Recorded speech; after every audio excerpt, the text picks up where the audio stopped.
মহান স্বাধীনতা দিবসের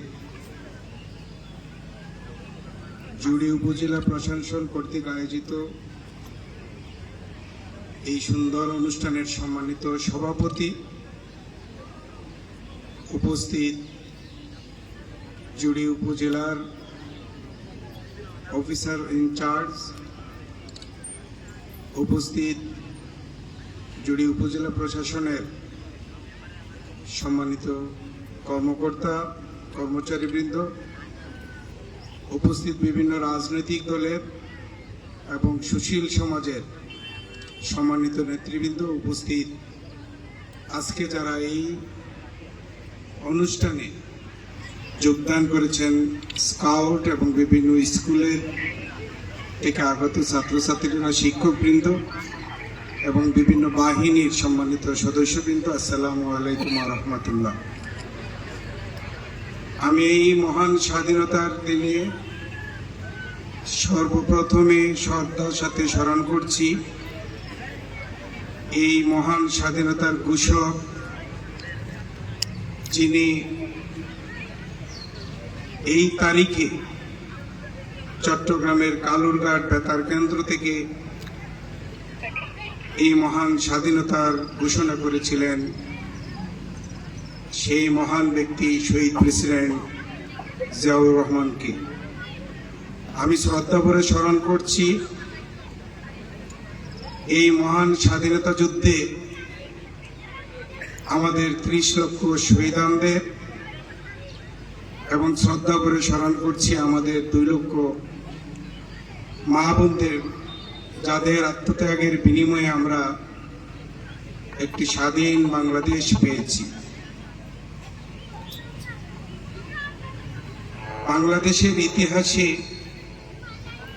আমরা পর্যালোচনা করলে দেখতে পাই এই মহান স্বাধীনতার মূল সূত্রটা আমরা পেয়েছিলাম যখন 1947 সালে আমাদের এই উপমহাদেশ বিভক্ত হয় এবং আমরা যখন পাকিস্তানের সাথে আমাদেরকে পূর্ব পাকিস্তান হিসাবে আমাদেরকে ধরিয়ে দেওয়া হয়, তখন থেকেই জাতিগতভাবে আমাদের ভিতরে একটা সমস্যা সৃষ্টি হয়েছিল এবং এই যে পাক হানাদার বাহিনীরা এই 25-এর কালো রাত্রি থেকে ডিসেম্বর পর্যন্ত আমাদের উপরে যে বর্বরোচিত অত্যাচার করেছে, তাদের মৌন যুদ্ধ এবং জাতিগত যুদ্ধটা শুরু করেছিল 1947 সালের বিভক্তির পর থেকেই। এটার সূত্র ধরেই আমাদের এই ভাষা আন্দোলনের প্রয়োজনীয়তা পড়েছিল। তাদের বাংলাদেশের মানুষের প্রতি অনীহা, অবিচার, এগুলোর থেকেই আমরা ভাষা আন্দোলনের আমাদের সূত্রপাত হয়। তার একটি পর্যায়ে এসে যখন বিভিন্ন বিষয় নিয়ে আমাদের দেশে প্রয়োজনীয় বোধ করে, তখন থেকেই আমাদের এই মুক্তিযুদ্ধের জন্য আমাদের দেশের মানুষ, আমাদের দেশের যারা দায়িত্বে ছিলেন, সকলের সমন্বয়ে আমরা এই মুক্তিযুদ্ধ পেয়েছিলাম। আমরা আজকে এই মুক্তিযুদ্ধ পাওয়ার কারণে এই দেশ স্বাধীন হয়েছে।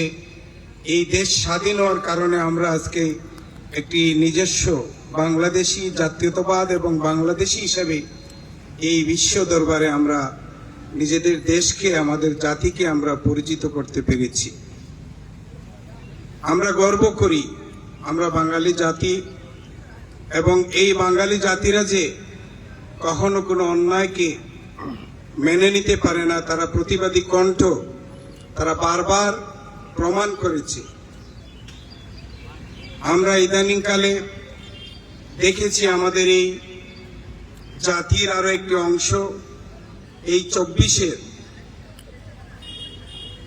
দেশের প্রয়োজনে যারা বিপ্লবের মাধ্যমে আরেকটি দেশের জন্য অর্জন বয়ে এনেছে। আমরা সেই বিষয়ে একটু স্বাধীনতার দিনে কথা বলতে চাই। এই জন্য যে আমাদের মুক্তিযুদ্ধের ইতিহাস, এই ইতিহাস বাংলাদেশে এর চাইতে বড় কোনো ইতিহাস আমরা কখনো পাবো না। আর আমরা বাংলাদেশি হিসাবে আমরা কখনো চেষ্টা করা উচিত নয় যে এই মহান মুক্তিযুদ্ধকে ফেলে আমরা মহান মুক্তিযুদ্ধকে অবমূল্যায়ন করে আমরা নতুন কোনো যুদ্ধকে, নতুন কোনো অভ্যুত্থানকে আমরা তার চাইতে বেশি প্রাধান্যতা দিতে চাই না।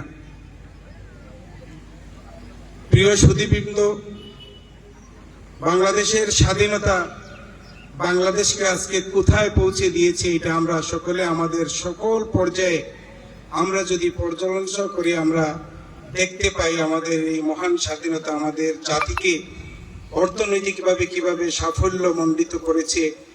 আমাদের দেশের শিল্প, বাণিজ্য, ব্যবসায় জাতিগতভাবে আমরা আমাদের মায়ের ভাষায় নিজেদের স্বাধীনতায় আমরা বিশ্ব দরবারে কিভাবে কথা বলতে পারতেছি, এটার মূল মন্ত্র এবং মূল কারণটাই হলো আমরা স্বাধিকার এবং আমরা স্বাধীন হতে পেরেছি বলেই আজকে আমাদের ব্যবসা, বাণিজ্য, শিল্প, কারখানা বিশ্ব দরবারে সকলের কাছে পরিচিত।